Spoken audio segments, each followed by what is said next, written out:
bersyukurlah karena saya sebenarnya punya beberapa slide juga ya. Saya waktu di Aceh tsunami, saya kebetulan mengantarkan Cat Stephen untuk ke sana dan naik helikopter, dan saya memfoto yang hasilnya Allah juga ya, tapi saya nggak mempersiapkan itu untuk acara pada malam hari ini.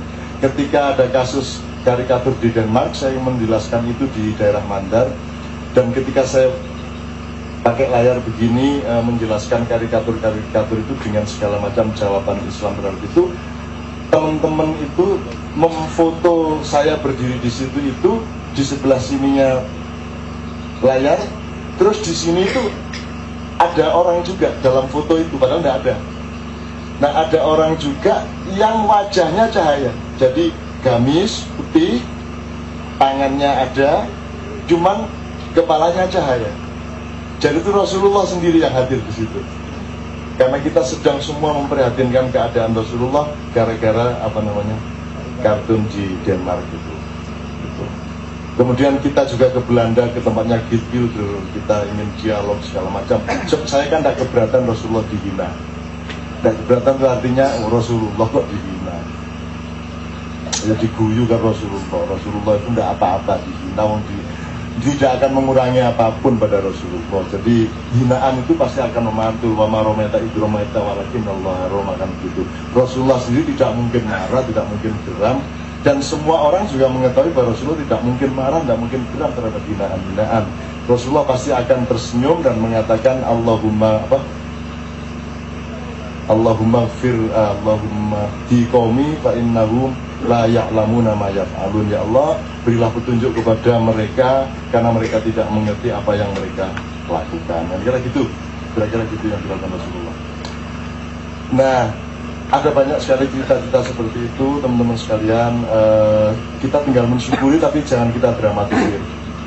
Sebagaimana tadi saya mengatakan mengenai mencicipi kesengsaraan Rasulullah, saya itu pokoknya kalau Rasulullah tangis dan saya itu seperti cinta segitiga. Jadi kalau saya tidak menahan diri, maka saya pasti menangis. Dan kapan saya sedih, pasti sasaran pertama Rasulullah. Sehingga 3-4 hari yang lalu itu ketika saya sangat sedih melihat Indonesia, melihat kenapa kok begini SBY, kenapa kok begini Wiranto, kenapa saya sedih dalam arti yang tulus ya. Saya tidak mengecam, saya tidak memprotes, saya tidak berontak, saya tidak apapun. Saya menyedihkan karena saya sangat cinta sama mereka semua, dan saya sangat cinta kepada bangsa Indonesia. Saya sangat bangga. Nah, tiba-tiba istri saya ngecek saya di mana melalui BlackBerry-nya itu. Istri saya, ya ini kan sebenarnya kalau dilihat dari sudut dunia ini kan kita ini kayak kambing toh. Jadi ini ada tali yang namanya BlackBerry yang melayu nangdi kan ayo gitu ya. Aslinya cuman saya pura-pura enggak tahu kan gitu. Terus bapak-bapak aku kate nang direk paling nang Benedik doang. Nah, ketika istri saya ngecek saya ada di Madinah gitu loh. Panik istri saya. Loh, kok Cak Nun di Madinah? Aku lari dia. Cari saya di mana? Saya di atas, biasa saya di loteng saya. Tidur saya di situ kan. Tidur. Loh, harusan ngapain ayo? Ngapain? Aku tidur. Ayo ngapain? Ini lihat ini di Madinah Munawwarah. Oh iya ngawur itu kan, tulisan ngawur, saya bilang gitu. Nanti kapan-kapan Colorado. Gitu-gitu tuh. Jadi yang penting menurut saya, begitu Anda melihat itu, jangan tidak kompak bertiga dengan Allah dan Rasulullah, kan gitu. Dan semua masalah Anda ini harus berada di dalam lingkup triangle of love. Ini prinsip yang utama, yaitu cinta antara Allah, Muhammad, dan kita. Nah, seluruhnya ini tidak ada seujung kukunya kekayaan Muhammad SAW. Dan Rasulullah adalah orang yang begitu kayanya karena dia profesional sejati. Dia direktur utama Khatijah Corporation, ekspor impor. Dia sangat kaya raya, tapi 100% hartanya Rasulullah itu ditanamkan kepada kepentingan rakyat di Mekah dan Madinah untuk UKM-UKM. Rasulullah sendiri memilih hidup sangat miskin tapi tidak sampai fakir. Rasulullah hanya punya pakaian 3. Rasulullah tidak pernah makan 3 hari berturut-turut kenyang. Selalu ada hari di mana dia kelaparan. Rasulullah menjahit bajunya sendiri, menjahit sepatunya sendiri. Padahal dia sangat kaya raya, dia bisa punya budak berapapun kalau dia mau.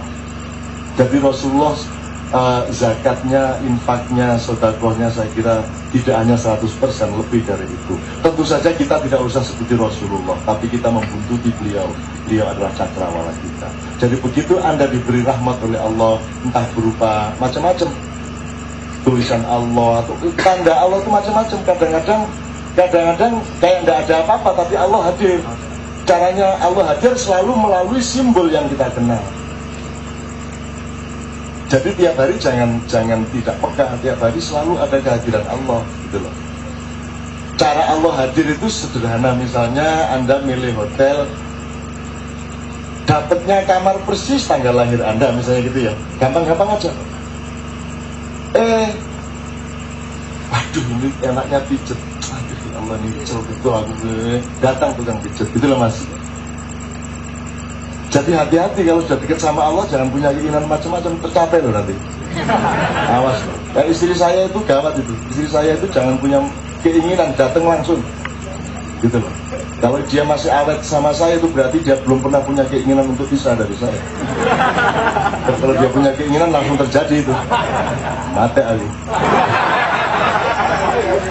Itu teman sekalian, ya Allahumma sholli wa sallim ala sayyidina Muhammad. Jangan didramatisir, jangan dibesarkan dirimu karena tidak ada yang besar kecuali Allah Subhanahu wa taala. Jangan bangga pada apapun saja dan jangan menjadi orang besar. Anak-anakmu jangan dijadikan manusia unggul. Apalagi kata unggul itu masuk sebagai virus dalam otaknya, tidak usah unggul. Biasa saja, keunggulannya nanti orang yang akan melihat, bukan dirinya sendiri. Kan gitu. Mari kita tawadhu dan jangan Islami unggul lah, itu harus tahu unggul-unggul itu janganlah. Unggul metung aja lah. Jangan kamu kena arok itu. Ya, kalau saya ya, anak saya juga tidak saya sekolahkan di sekolah Islam terpadu. Saya tidak anti, tapi saya khawatir nanti anak saya GR, terus dituntut terlalu banyak. Biarin aja dia sesuai dengan perkembangannya. Wong saya tidak perlu apa-apain, dia belajar baca sendiri. Anak saya kelas 1, anak saya kelas 3 SD sudah nulis begitu banyak, dan komputer itu sudah kayak tanpa belajar, tanpa kursus dia sudah bisa mengoperasikan itu dan nulis tiap hari, dan tidak pernah kita unggul-unggulkan. Dan alhamdulillah dia juga tidak merasa unggul dari siapapun saja. Dan yang saya bersyukur, anak saya tidak menuntut ikut Pildajil. Waduh, nek melok Pildajil mate. Alhamdulillah anak saya cuek, tidak ada masalah. Dia chatting sama orang-orang besar, sama apa, tapi dia tidak punya, dia netral saja, dia tidak punya nafsu macam-macam. Alhamdulillah. Itu yang saya anggap kehadiran Allah dan perlindungan Allah kepada anak-anak saya. Jadi mari kita hati-hati sama anak-anak kita semuanya juga. Amin ya rabbal alamin. Teman-teman sekalian, saya kembalikan kepada Mas Dik, saya minta maaf atas segala kekurangan saya. Jam 9 malam harus segera tidur karena dia punya kondisi tertentu. Jadi jangan bilang haram kalau tidak tidur jam 9 malam hanya karena Anda punya kondisi badan yang jam 9 malam harus tidur. Enggak, ada orang sampai pagi tidak ada masalah. Di tengah angin malam yang katanya jahat, begadang, jangan begadang. Ini kan tidak berlaku lagunya Merah mah. Berlaku enggak? Nggak berlaku, salah lagu itu kalau menurut pandangan kita. Tapi nggak apa-apa, itu tetap dinyanyikan untuk orang-orang yang tidak kuat bekerja. Kan begitu juga ngerokok, Facebook segala macam. Mentang-mentang santrinya nggak serius belajar, terus Facebook bendino sambil wiritan, ternyata dia ini la ilaha illallah, muridnya la ilaha illallah. Bukan. Maka akhirnya kiai marah, Facebook haram gara-gara santrinya Facebook. Soalnya Pak Yai mau Facebook belum bisa. Gitu loh. Karena handphonenya sudah Nokia 5110, zaman lama ya, mau Facebook bagaimana? Kan minimum kan ya harus Nokia N91 atau BlackBerry Box 9000 kan begitu kan. iPhone 2G, Telkomsel kan begitu. Anak Yai gak ngerti handphone itu apa, gak ngerti. Wong yang saya tulis di buku, wong bedain Muhammad Ali sama Josh Foreman gak iso. Santrinya, aduh Pak Yai, iya. Padahal Ali dipukulin. Dipukulin sampai rondo ke-8 oleh George Foreman. Pak Yai, alhamdulillah mampus kepo, biar gue. Santrinya bingung, santrinya kan kepukul, Ali kepukul terus ya. Malah Pak Yai seneng banget. Begitu rondo 8, si Ali bisa membalik, pukul, jatuh Foreman, ngeblak Pak Yai semaput. Santrinya sorak, iya Ali menang. Terus sambil gotong Pak Yai, santrinya tanya, Pak Yai itu belain Foreman apa Ali? Yang belain Ali. Lah kok dia semaput Ali menang? Karena yang disangka Ali itu Foreman itu.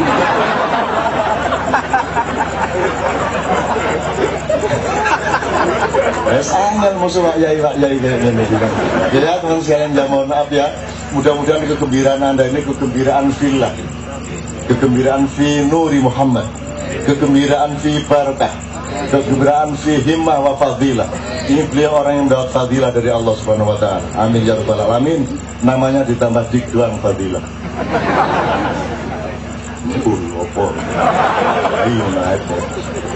Oke, Ibu sudah sampean tadi silaturahmi itu simpel, nggak usah ditakokno Ibu. Silaturahmi itu pokoknya persambungan kasih sayang. Kasih sayang itu pasti saling menyelamatkan, saling mensupport, saling mendukung. Sampean sama tanah punya hubungan yang saling menyelamatkan. Tanah jangan dihilangkan kesuburannya, tanah harus bermanfaat sama pohon, sama angin, sama burung. Tadi sudah mengatakan soal burung, sesama manusia apalagi. Jangan ada hubungan yang saling mencelakakan. Beda agama. Gini, kalau beli rokok, tanya agamanya. Kalau ada orang Kristen bikin jilbab bagus, terus sampai beli boleh nggak? Boleh. Naik haji pakai pesawat bikinan orang Kristen, pilotnya Kristen, naik haji nggak sampai? Boleh nggak? Boleh, benar. Nanti kalau nggak boleh berangkang sampai apa kata lu mau haji?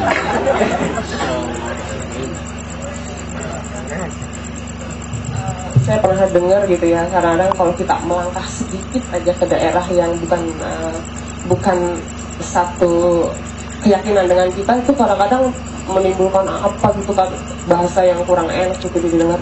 Bahkan ada yang bilang apa ya, haram atau apa lah gitu. Bagaimana menurut Anda? Iya, itu saking sayangnya sama Anda. Takut kalau Anda masuk kandang kambing terus Anda jadi kambing. Jadi bilang sama dia, biar saya masuk kandang kambing, kayaknya nggak akan jadi kambing deh saya. Tenang, percaya sampean, gitu ya. Itu jadi itu karena sayang sampean, khawatir sampean masuk Kristen. Gitu loh. Saya masuk Kristen ya nggak apa-apa. Terusin asal Kristenmu beneran, nanti akan puncaknya di Islam gitu loh. Nggak terusin gitu, belum bisa menang, tenang aja. Terus haram. Nah tolong ini dipahami proporsi aja. Siapakah yang berhak mengharamkan dan mewajibkan sesuatu dalam kehidupan? Hanya Allah Subhanahu wa taala. Not even Rasul and Nabi, they don't have right to mengharamkan dan mewajibkan. Tidak ada. Campuran bahasa. Jadi Nabi tidak boleh, tidak berhak. Kamu wajib sholat, tidak berhak Nabi. Nabi bukan pencipta kita, dia tidak punya saham apa-apa atas kita. Yang bisa menentukan aturan perusahaan itu penanam saham, kan begitu. Nah penanam saham hidup kita itu Allah Subhanahu Wa Taala hampir 100%. Maka Allah saja yang berhak menentukan polisi perusahaan, kan gitu. Jadi bukan hanya 50% sesungguhnya zakat kita, karena Allah tanam sahamnya 100% ya. Dan itu 100% Allah dikasih saham. Sebenarnya kita aslinya secara moral berkewajiban kasih sedekah, zakat segala macam 100%. Cuman kan Allah yang gak gitu-gitu amat. Lu surah popo 5% wis lumayan. Aku jan yo nyetakno manusia yo jan koyo ngono kuwi. Makanya Nabi Musa kan ngilike, Nabi Musa mengingatkan Muhammad mat kon disuruh sembahyang ping 50 umatmu gendeng kaya apa kan. Karena dinyang. Kan dinyang lawar sana. Terus Nabi Muhammad kaget. Lu sama menengah takon ini gurung pengalaman dari Nabi, aku pengalaman kata si Musa.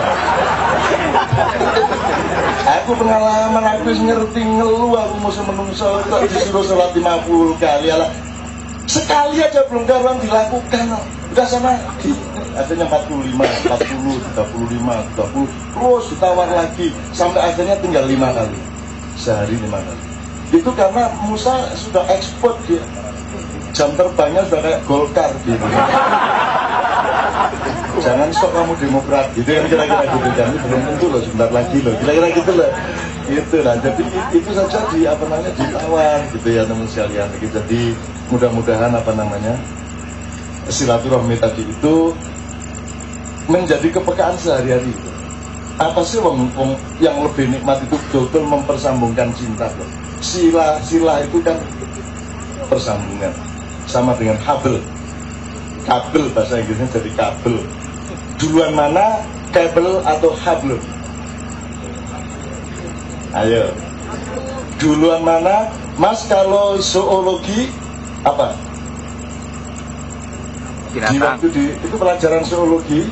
Binatang. Botani. Tumbuhan. Nah, itu dari kata apa botani itu? Kok enggak bo farming? Kok botani? Nah, bustanun. Nah, apalagi tadi yang saya tanyakan tadi apa? Yang sebelum itu? Habel. Hablum minallah wa hablum minan nas. Ini tolong, makanya belajar ilmu bahasa dikit-dikit aja, tidak banyak-banyak. Saya ini kan tidak belajar. Nah, ditakoni bener aku mesti nggak lulus. Jadi kalau saya tuh masuk pesantren, saya mesti nggak lulus. Dan kemarin saya diajak sama istri saya habis-habisan karena dia ngeliat lapor SMA saya. Apa tuh elek itu? Jelek banget. Jangan sampai ketahuan anakmu loh. Gitu akhirnya. Anak saya kan 9, 10, 10, 10, 10 gitu kan. Saya itu mas 7 itu satu dok. Yang 6, 5, 4, 3 itu rapor saya. Jadi saya itu nggak belajar. Karena saya nggak belajar, saya tidak bisa merasa tahu. Dan karena saya merasa tidak tahu, saya tiap hari punya naluri untuk ingin tahu. Maka saya tidak mau mengucapkan kata yang saya gelisah karena saya belum tahu persis. Kalau ngomong silaturahmi, ya sengaja nggak sengaja kita cari. Kalau hablum minallah, itu bukan hubungan dengan Tuhan. Kata siapa? Hubungan dari Tuhan. Garis dari Allah dan ada garis dari manusia. Hablum minallah wa hablum minan nas. Jadi kita di sini ada kabel dari Allah, ada kabel dari manusia. Pertemuan antara Allah dengan sesama manusia kita olah dalam hati dan pikiran kita menjadi satu sistem silaturahmi, budaya, sosial, ekonomi, politik dan seterusnya. Tapi min, bukan baina. Kalau baina itu hablun bainallah wan nas. Hablun bainan nas wan nas, kan gitu. Jadi ini kita sering mengartikan secara salah kaprah, itu dari, bukan. Sama dengan inna ma'al usri yusra. Bukan sesudah ada kesulitan akan ada kemudian jari sopo. Tidak ada ceritanya. Ma'a bukan ba'da. Kalau ma'a itu artinya begitu kamu dapat kesulitan, sebenarnya sudah ada kemudahan, tinggal kamu cari. Sudah ada. Begitu kamu disuruh Allah nikah, sudah ada rizkinya. Sudah ada rizkinya, tinggal kamu cari. Solusi itu ada, tinggal kita cari yang mana ini solusinya. Sudah ada, bukan sesudahnya. Gitu loh. Dengan begini kan kita optimis gitu loh. Ada apa aja optimis gitu ya. Silaturahmi itu gitu buat itu. Jadi terus menerus soal sama orang lain agama. Waduh, manusia itu kan khalifatullah fil ard. Paling tinggi aksani takwim. Baik dia Kristen maupun Buddha, tapi dia adalah inna khalaqnal insana fi ahsani takwim. Ini jailun fil ardi khalifah. Tidak ada syarat Islam atau bukan Islam. Pokoknya kita ini makhluk ahsani takwim, masterpiece-nya Allah, dan dimandati sebagai khalifah. Semua khalifah. Ya orang Kristen ya khalifah, tidak hanya Hizbut Tahrir. Semua khalifah. Loh, logikanya kalau ente nggak boleh deket-deket sama Khalifatullah, apalagi sama ayam, apalagi sama kutu. Jadi sebelum mengkritik sampean mengenai deket sama orang Kristen, Anda harus dikritik kutu. Di rambutnya ada enggak? Jangan deket-deket sama kutu, kan begitu. Karena kutu rendah, manusia tinggi. Jadi sebelum memperingatkan soal orang Kristen, peringatkan dulu soal kutu. Itu ceritanya. Jadi aku tangan caknu kok pentas di Vatikan. Ojo meneh Vatikan, ojo meneh Paus meninggal. Walang mati loh, tak nyanyi noan. Walang itu tak kubur mas. Walang hijau loh mas. Tak kubur. Sholatullah. Tak kubur itu walang itu karena saya cinta betul sama binatang. Saya cinta pisau itu, saya cinta betul sama pisau. Saya cinta betul. Saya bawa kalau tidur saya. Karena sekarang tidak boleh aja, dulu saya bawa pisau kemana-mana. Untuk apa? Untuk lomba lempar itu. Saat gini, begini, segala macam bentuk. Nek RPK itu nek unda-undi kan. Beneran deh. Pak Harto dulu menjadi orang besar karena sejak kecil dia memenangkan pertarungan lempar arit. Maka dia, Pak Harto itu anaknya Hadi ke-8. Oke. Tidak apa nih dia? Kawin sama seorang penari sangat cantik, berdarah Cina, cantik sekali. Tapi karena bukan istri resmi, maka anaknya yang namanya Suhata dititipkan ke Pak Carik di Kemusu. Nah akhirnya Pak Harto sejak bayi di Kemusu. Di Kemusu waktu itu Pak Carik dan istrinya sudah punya anak namanya Proboso Tejo. Nanti Pak Carik kedatangan ibunya Pak Harto ini kan juga tidak tahan. Wong cantik sekali. Mana tahan Tundino kan? Kayak bapak asuh anak yatim tuh loh. Anak wedok-wedok di umur 6 tahun gitu kan, wah masih diasuh begitu 10 tahun kemudian loh perawan-perawan kabeh gitu. Wah gak tahan bapak asuh ini bunyi berangkang gitu. Jadi karpolo deh. Oh no Nah, lahirlah Sudikatmono. Tapi ini tidak penting. Yang ingin saya ceritakan, tidak ada nabi yang tidak berpengalaman dengan senjata tajam. Tidak ada nabi yang tidak berpengalaman dengan binatang atau kambing terutama. Gitu ya.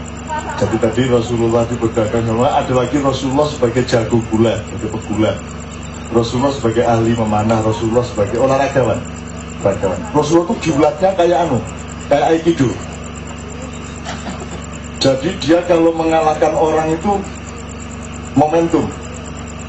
Jadi sebelum lawan sepersekian sekon siap itu dia sudah jatuhkan di lawan. Itu Rasulullah. Tidak percaya kapan-kapan tak jalan. Nah, Rasulullah pernah kan ini dia tiap hari ada jago berkelahi tiap hari ke sana ngajak Rasulullah. Dengan Rasulullah ke Ka'bah itu selalu dia terus datang lewat tauhidnya. Dia ajak tiap hari. Rasulullah, nah aku orang Jawa Timur misuh kan anak. Untungnya aku ngarap gitu ya, tidak itu ya. Gitu kan akhirnya Rasulullah nggak tahan pada suatu hari. Akhirnya dia datang berkelahi sama saya. Kalau kamu menang, saya keluar dari Islam. Tapi kalau saya menang, kamu harus masuk Islam. Ayo, begitu ngomong ayo, coba pukul langsung kalah. Nggak pernah dengar cerita itu. Nggak pernah, cuma saya kok yang tahu.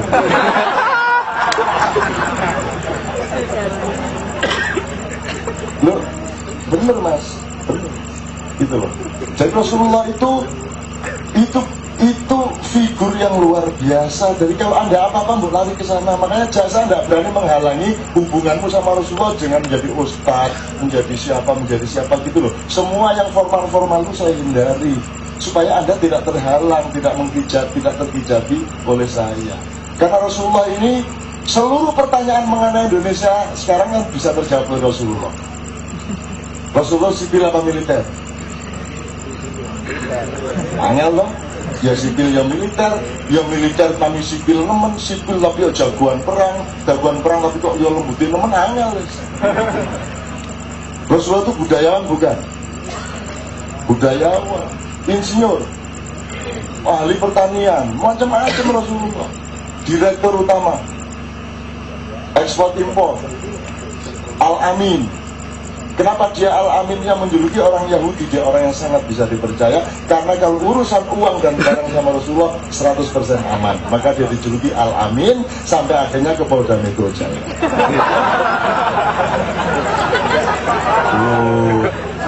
Iya Mbak ya, syukur ya Bu ya. Ya. Oke, sekarang teman-teman sekalian, kita mau ngomong mengenai Allah tadi.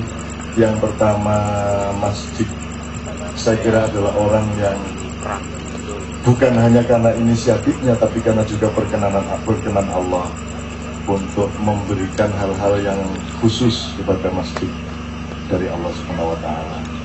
Saya kira sekarang pun hadir banyak al-arwah, banyak para waliullah, banyak ruh-ruh yang baik, para malaikat hadir juga pada malam hari ini. Sehingga kadang-kadang malaikat-malaikat yang hadir mengitari masjid itu kemudian otomatis secara alamiah dan natural mereka membentuk satu formasi yang kemudian tampak oleh mata manusia sebagai tulisan Allah, karena mata manusia hanya mengenal simbol-simbol manusia, kan gitu. Kalau yang jin yang melihat, dia pasti bukan tulisan Allah, tapi berdasarkan budayanya jin. Karena kita kenalnya kata Allah itu melalui bahasa Arab begini, jin. Karena kita kenalnya kata Allah itu melalui bahasa Arab begini, gitu ya. Ya maka munculnya energi itu juga dalam formasi seperti itu. Jadi orang kayak dia, alhamdulillah dapatnya tanda-tanda dari Allah seperti itu. Sebab ada orang lain yang mendapatkan tanda-tanda semau-mau Allah loh. Kadang-kadang ada alim juga dikasih. Ada orang yang dapat terus saja kerjanya, ada terus telbok terus itu sampai bingung gede. Ada orang yang begitu, ada yang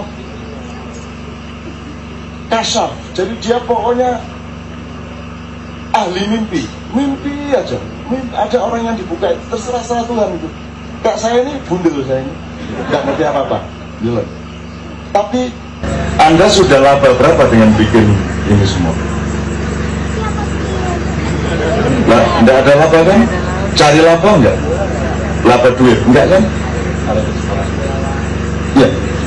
Loh, kalau Anda dibayar karena Anda motret atau Anda acara, itu kewajiban akhlak mereka memang untuk membayar Anda, bukan karena Anda nyari. Orang macam begini nggak akan cari duit, karena duit yang sibuk rebutan cari dia. Itu masalahnya.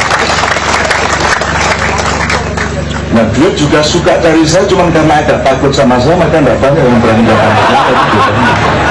Kalau Dik ini agak kurang ditakuti oleh duit, jadi dia banyak yang datang ke sana. Kalau saya mah agak menakutkan, jadi duitnya segan-segan datang ke saya. Artinya Anda kesini mau cari uang nggak? Mau cari laba dunia nggak? Mau jadi caleg kesini? Mau pilpres? Enggak ada, tidak ada nilai keduniaan malam ini di sini. Maka inilah surga, dan Anda semua sudah mendapatkan berkah dari Allah Subhanahu wa Ta'ala. Itu insya Allah, jadi tidak usah ragu-ragu, mau iya kok, nggak ada pamrih apa-apa kok. Cari jodoh mungkin, tapi kan jodoh itu kan bernilai akhirat, bernilai akhirat. Ya itu cari jodoh loh ya, bukan cari pacar loh ya. Kalau cari pacar kan agak sedikit, saya kurang tahu pacar itu apa, karena dulu sama Novia nggak pacaran, langsung saya lamar gitu aja, sampai saya diludahi. Hari pertama ketemu langsung saya lamar di warung, saya diludahi langsung, dan memang tujuan saya melamar itu supaya saya diludahi. Karena dengan meludahi saya, maka zat yang paling inti dari jasad dia menempel ke saya, berarti dia sudah tidak bisa mengelak dari saya. Kan itu akhirnya jadi kesulitan. Saya banyak sekali belajar, saya banyak sekali mendapatkan hikmah. Tadi sudah kita ngobrol sedikit di belakang di museumnya masjid. Saya nggak tahu mulai dari mana. Kalau saya mau omong sangat panjang. Apakah dimulai dari Anda? Ataukah saya mulai sedikit saja untuk memberi refleksi awal saya tentang ini? Jadi ini apa ini? Ini apa ini tempat ini? Pertama tadi sudah tahu tentang ini, mestinya pemerintah yang bikin begini dong, pemerintah dong, kok malah gitu loh. Tapi Allah memang menghalangi pemerintah untuk melakukan ini karena jalan ke surga itu memang supaya bisa diisi oleh Anda gitu. Kira-kira begitu kan? Itu seluruhnya seperti itu. Ya mana ada orang kayak dia? Mana ada orang gila? Mestinya dia di metropolitan, dia malah ke desa-desa di depan sawah seperti ini ngurusin anak-anak kecil. Mana ada orang seperti itu? Ulama-ulama saja duduk bersama umatnya aja nggak mau. Betul nggak? Dia mesti di tempat yang tinggi, di karpet yang wah. Itu ulama-ulama. Nah, di sini lihat dipakai kaos, jamnya pakai apa rantai-rantai dari pasar yang murah itu. Coba. Innallaha la yanzuru ila ajsamikum wa la ila suwarikum walakinallaha yanzuru ila qulubikum. Allah tidak melihat kaosmu, Allah tidak melihat wajahmu, tapi Allah melihat dan mendengarkan kemurnian hatimu. Kan begitu. Itu kata hadis kata Rasulullah SAW. Oke. Saya persingkat. Yang kedua, nanti nyicil aja ya. Saya tadi begitu melihat ini semua, wah ini disertasi besar. Disertasi ini kalau sebuah karya tulis tebal itu kemudian disahkan oleh penguji di kampus S3, maka dia dapat gelar doktor 1 kan. Nah Dik ini saya lihat tadi, wah ini dokter lagi. Jadi Dik ini dokter pangkat berapa ya? Karena ada pangkat 2, betul, pangkat 3, berikut, pangkat 4, apa ini. Nah dia ini dokter pangkat gak karu-karuan Pak.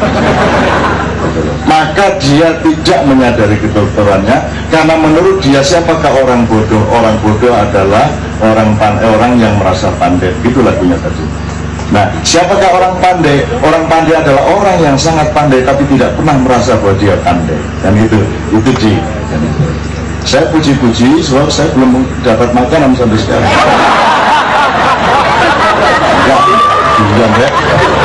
Guyon itu sama anak.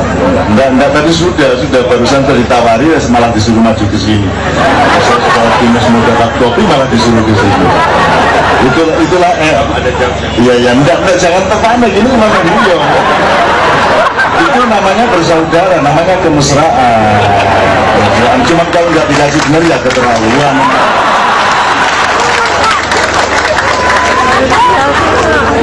Itu oke, dokter berkali maksudnya begini.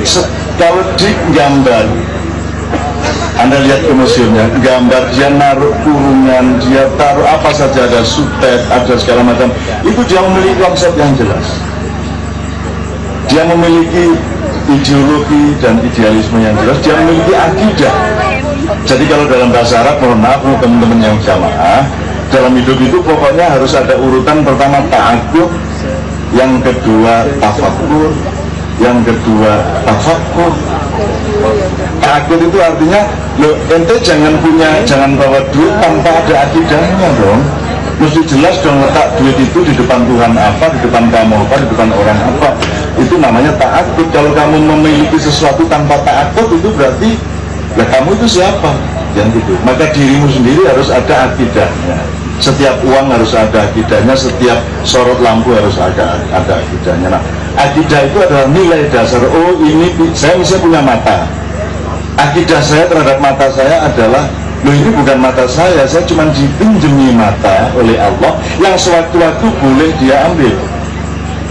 Dan saya tidak bisa melihat karena yang saya alami bukan saya melihat, bukan mata saya melihat. Yang saya alami adalah saya dipinjemin Allah mata dan diizinkan untuk bisa melihat dengan mata itu sampai batas waktu yang dia tentukan, yang kita nggak tahu sampai kapan.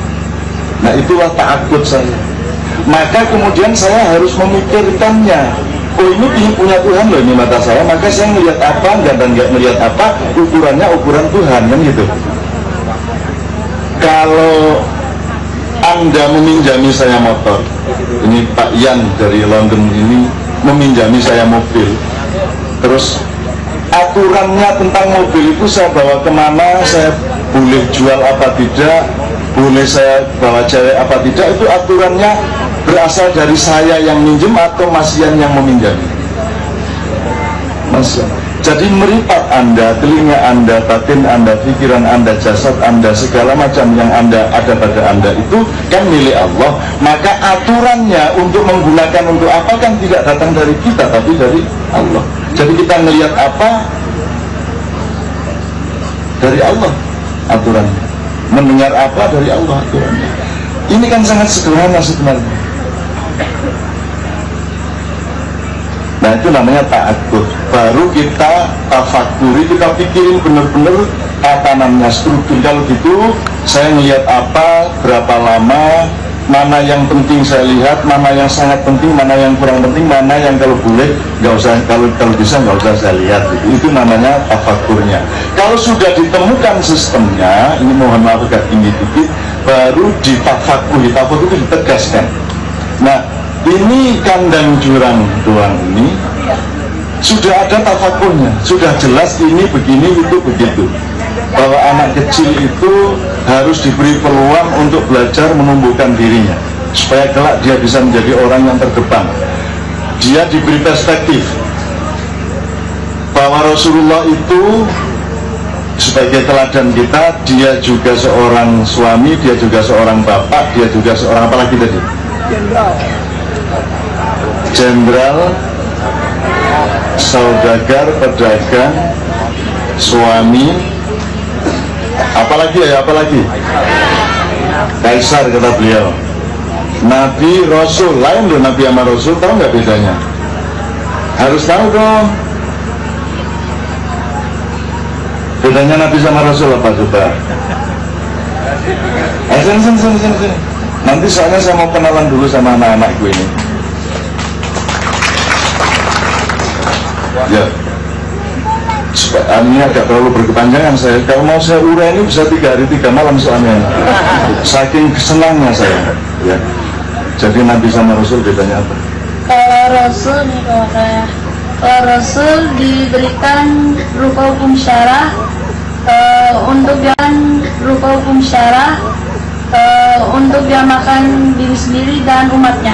Ya, kalau Nabi diberikan berupa hukum syarah untuk dia makan diri sendiri. Oke, itu sebuah cara pandang. Oke, gampangannya kalau bahasa modern, Nabi itu diberi syariah atau hukum syarah, tapi tidak diwajibkan untuk menerapkan pada orang lain, betul nggak? Maka untuk dirinya sendiri. Itu Nabi, namanya nubuah, maka pelakunya namanya Nabi. Nah, nubuah itu bisa berupa ilmu, bisa berupa aturan, bisa macam-macam, tapi itu dia tidak dikasih sertifikat untuk jadi gubernur gitu loh.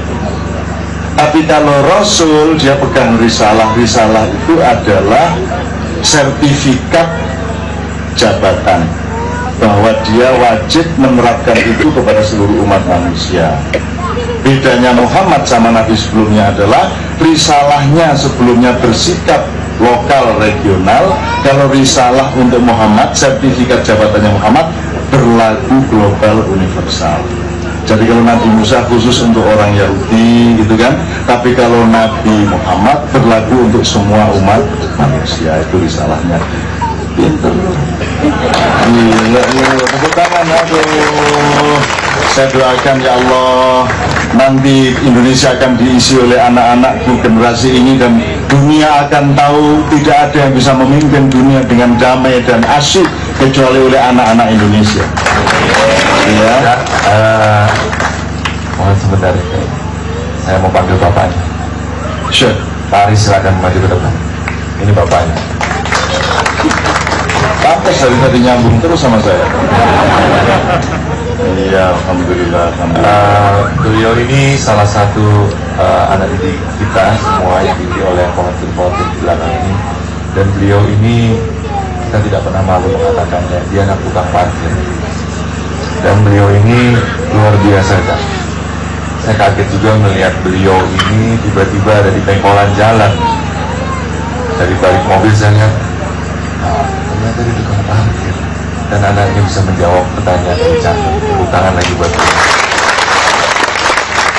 Ya, tapi logikanya masih terbalik. Justru kalau anak tukang parkir bisa menjawab itu, kalau anak menteri malah nggak bisa. Terbalik.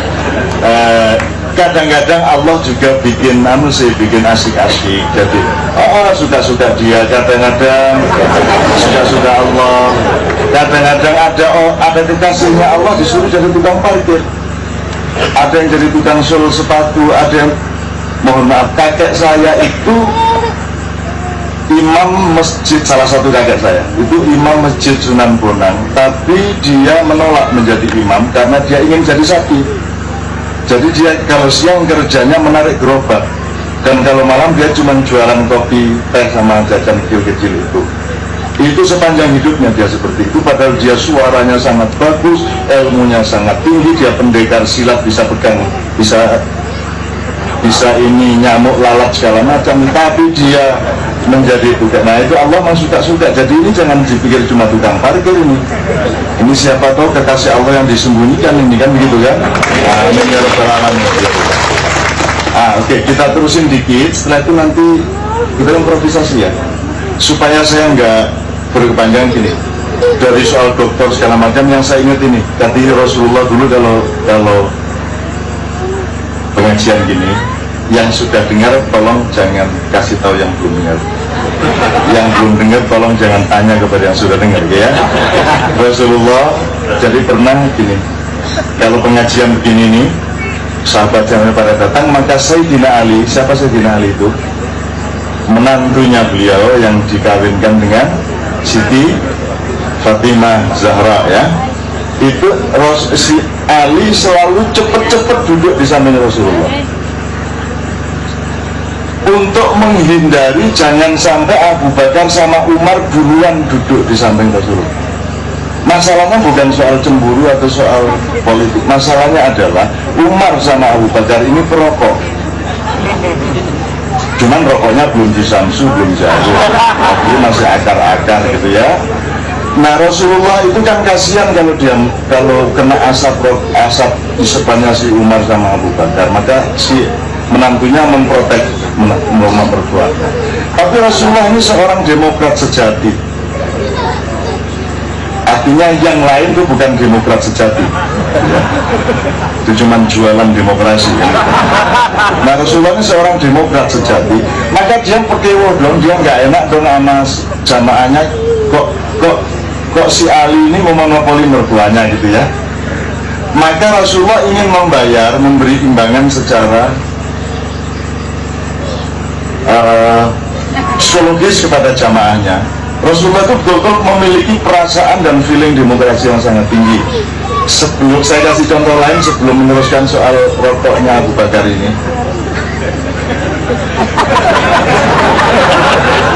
Rasulullah itu tahu meninggalnya sakit apa?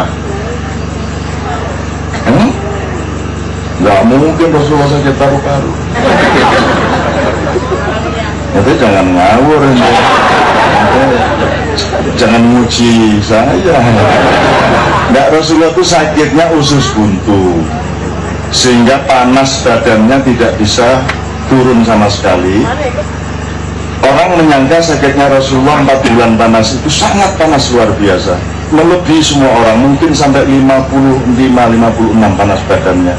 Dan Rasulullah semua sangat tidak tega sama Rasulullah. Ya Allah, kok panasmu seperti ini? Tidak pernah ada orang mengalami panas setinggi ini. Rasulullah menjawab, ya karena aku mendapatkan tugas dari Allah yang juga melebihi orang lain, maka ujian bagiku juga melebihi orang lain. Dan begitu. Jadi kalau Mas Dik nanti sakitnya agak lebih parah daripada yang lain, jangan kaget, karena memang dia tugasnya lebih tinggi daripada orang-orang lain kan gitu. Enggak, tapi nggak sakit, insya Allah dia sehat walafiat. Terutama setelah nggak siaran dia lebih sehat kan gitu. Oke. Terus itu karena pertama dia disantet oleh seorang ibu-ibu Yahudi. Seorang ibu-ibu Yahudi ini kebetulan dalam beberapa peperangan suaminya meninggal, anaknya meninggal, maka direndam sama Rasulullah, gitu ya. Terus sudah pernah dengar cerita ini? Nah, terus dia selidiki, Muhammad ini sukanya makan apa, saya mau racuni dia. Nah, diselidiki, kan orang Arab semua makan kambing, ya toh, makan kambing. Hampir tidak ada yang tidak makan kambing, dan tidak ada masalah makan kambing di sana. Kalau di sini baru makan kambing agak masalah. Karena kalau di sana Anda harus justru makan kambing di tempat yang atmosfernya seperti itu. Nah, Rasulullah itu hobinya di kaki kambing sebelah kiri depan. Nah, jadi mulai besok kalau jual sate kambing ada harga khusus. Sate favorit Rasulullah harga itu berarti kaki kambing sebelah kiri depan. Seneng banget nih. Disayang Rasulullah ya, sayang Rasulullah. Amin ya rabbal alamin. Jadi kambing sebelah kanan, sebelah kiri depan. Itu hobinya Rasulullah. Maka ketika Rasulullah dengan satu kabilah melakukan perjalanan, dicegat oleh ibu-ibu Yahudi ini, diberi makanan kambing yang sudah dibakar, sudah dikasih bumbu, dan khusus kepada Rasulullah dikasih kaki kambing sebelah kiri depan, dan sudah dikasih racun. Akhirnya Rasulullah keracunan, dan Rasulullah itu memang harus keracunan, kalau disantet itu harus kena, jangan kebal. Kalau kebal apa gunanya? Itu kalau kebal kawin kebal nggak bisa, nggak enak rasanya. Jangan kebal. Kalau mau kebal itu jangan dibanggakan, itu bikin nggak murni hidup kita. Kita bisa kebal, nggak saya susah, tidak bisa ditembus peluru, tapi kan loh, kita nggak bisa merasakan hidup ini apa adanya sesuai dengan yang dirahmatkan oleh Allah. Jangan kebal. Maka Rasulullah juga bisa disantet, cuma Allah tidak mengizinkan tajat santet itu tercapai. Kalau merasakan sakitnya, Rasulullah merasakan sakitnya gitu loh. Jadi jangan sampai disakitin orang nggak ngerasa, nggak enak, itu harus ngerasa. Jangan seperti pejabat disindir kayak apapun nggak ngerasa. Itu ilmu kebalnya terlalu kebal. Nggak hanya lembu sekilan, lembu segepak. Gitu ya. Oke. Nah, Rasulullah kena oleh santet itu, tetapi Allah tidak mengizinkan Rasulullah terkena targetnya, karena targetnya adalah meninggal atau dibunuh. Nah, bersamaan dengan itu memang Rasulullah sakit. Nah, usus buntu itu Rasulullah selalu makannya begini aja. Dia kalau makan kakinya selalu kanan naik ke sini. Ini untuk menghindarkan usus buntu. Jadi sebenarnya kalau Rasulullah tidak makan kakinya naik seperti ini, kaki kanan naik ya, ini untuk supaya Anda terhindar dari sakit usus buntu. Itu pun Rasulullah masih sakit. Itu semua mau Tuhan. Anda nggak pernah makan gini, nggak sakit usus buntu, jangan merasa lebih hebat dari Rasulullah. Ntar langsung dibikin sama Tuhan. Anda jangan main-main, kan semua mau aneh. Mau tak bikin sakit, mau nggak sakit, terserah saya. Loh, itu hak saya. Tuhan saya nggak harus adil kok, kata Allah. Tuhan harus adil nggak? Ayo semua Tuhan. Tuhan harus adil nggak? Sip, berarti pinter. Kalau SBY harus adil, gubernur harus adil. Kenapa? Karena dia dibayar untuk adil. Dia berposisi sejajar sama kita, dia bertugas untuk berbuat adil, dan kita kasih fasilitas untuk menegakkan keadilan. Tapi Allah dibayar siapa? Allah terikat sama apa? Jadi Allah tidak harus adil, tapi Allah adil enggak? Kenapa dia adil? Bukan karena dia harus adil, tapi karena dia cinta sama Anda semua, maka dia berbuat adil. Jadi keadilannya Allah karena cinta, bukan karena kewajiban, kan begitu? Jadi ini saya belok-belok dikit, kembali ke usus buntu. Rasulullah sakit usus buntu, meninggal. Nah, ketika beliau dirawat ketika sakit panas itu, dirawat di salah seorang keponakannya. Tapi karena dia dirawat di rumah keluarganya, Rasulullah bilang, aduh kalau aku dirawat di sini, ntar orang-orang yang bukan keluargaku nggak berani datang.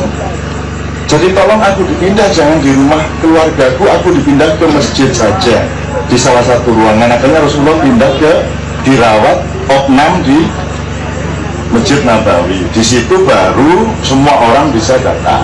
Itu karena apa? Karena dia ketua Partai Demokrat sejati. Gitu ya, oke. Saya kembalikan ke soal rokok, Abu Bakar. Rasulullah merasa nggak enak juga sebagaimana soal opnam. Aku nggak enak juga, tapi aku kok dilindungi sama menantuku, sehingga akhirnya dia ingin sedikit menurunkan gengsinya si menantunya, tapi dalam rangka kemesraan. Ini saya akan ngomong kandang jurang loh ini. Rasulullah tiba-tiba di tengah pengajian mengatakan, wahai umat muslim, telah kita bicarakan langit dan bumi, samudra dan gunung-gunung. Telah kita bicarakan waktu yang sangat jauh, kita telah bicarakan alam semesta yang tidak terhingga luasnya. Tapi jangan pernah lupa bahwa ada yang kecil-kecil di sekitar kita yang tetap harus kita amati dengan teliti, kata Rasulullah. Orang kaget, mau apa Rasulullah ini ngomong apa? Cobalah tengok ke kiri kananmu, ke depan dan ke belakangmu. Lihatlah, orang yang paling rakus pada malam hari ini. Terus sebentar, ini saya lupa pengantarnya. Jadi Rasulullah ini karena nggak enak sama umatnya, sebelum ngomong tadi itu, kalau dia makan ini kacang sama kurma, itu kulitnya, bijinya selalu ditaruh di depan Ali. Jadi di depan Ali numpuk itu biji kurma.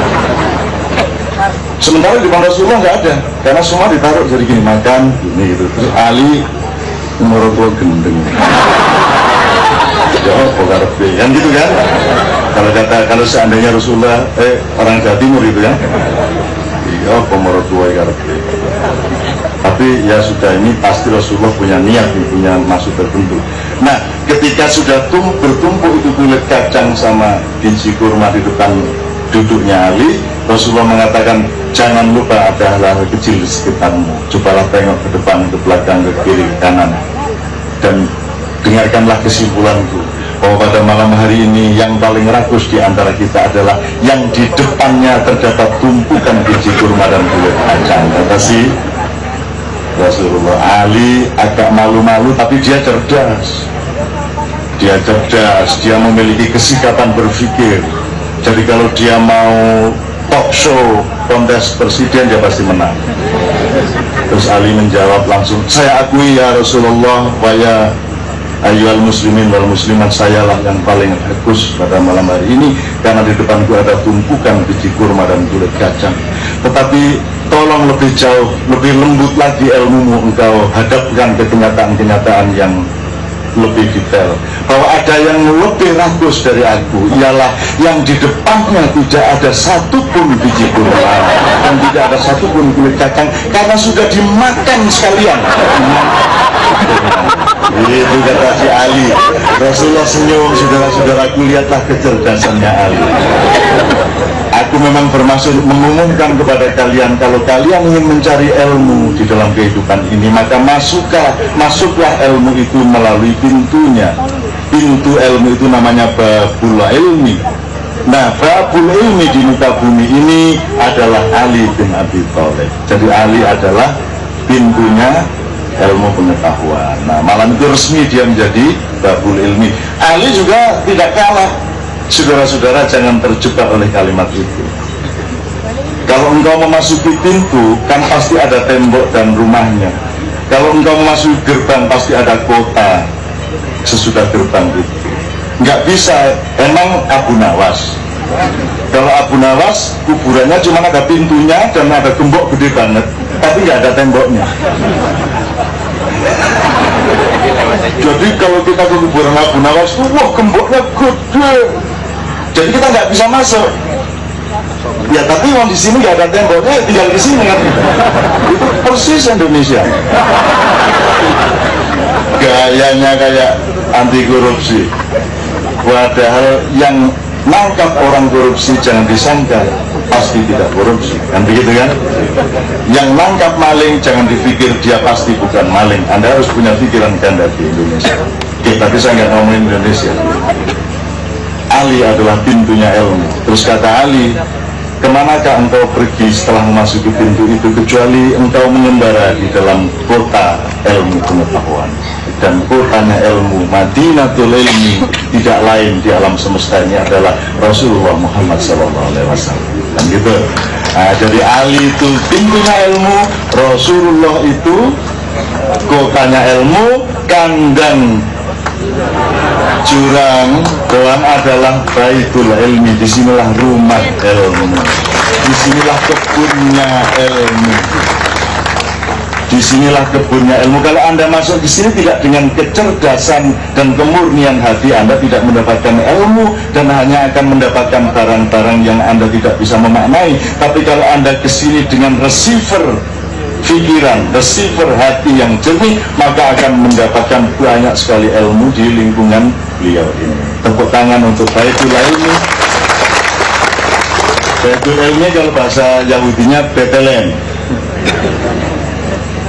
Kalau rumah makan, rumah tempat makanan namanya Bethlehem. Baitul Lahm. Baitul Lahm, maka Bethlehem. Ya, kalau bahasa Israel Shalom, Shalom Aleichem. Kalau di sini Assalamualaikum. Ya sama aja sebenarnya. Kemarin saya acara di gereja Isa Al-Masih. Nyenengin betul itu, saya mau buat itu kapan-kapan ya. Jadi yang baca qiraah 2.